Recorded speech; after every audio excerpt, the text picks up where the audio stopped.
Hi, I'm David, and I'm the lead developer of Pievid Writer, and I am also a writer myself. And this is going to be a very brief walkthrough of how I use Pievid Writer. So we're just going to start with a brand new manuscript. Smoky. And David there. Fiction is fine. And I'm going to do create.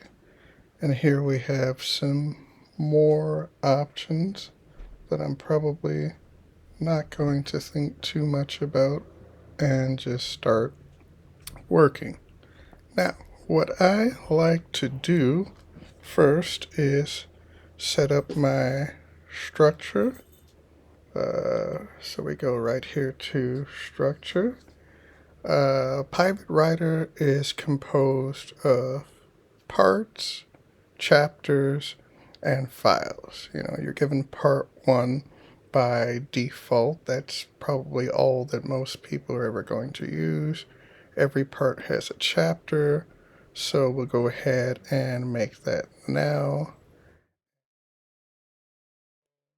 Chapter simplicity. And the eyebrow prologue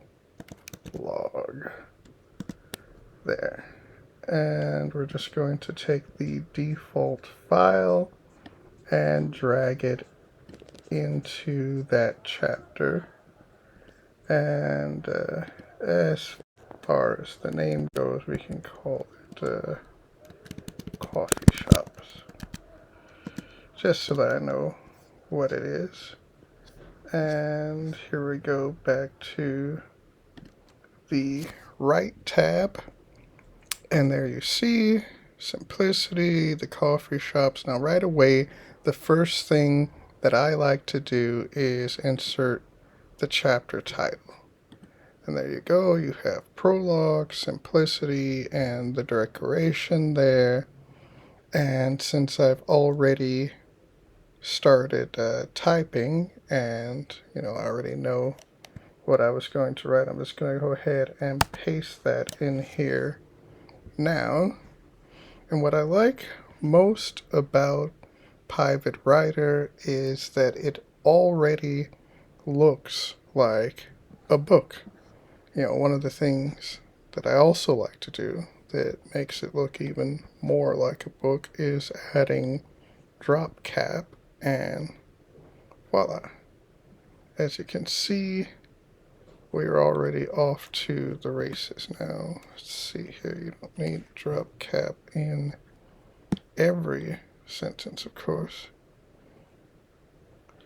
And there. We already have the beginning of something. Now, if you go back to structure, you'll see coffee shops, and we have the beginning of our book. If you go to preview, then you can see there's our book cover, our title page with the author's name, copyright, some space on the left hand side, and we begin with the prologue.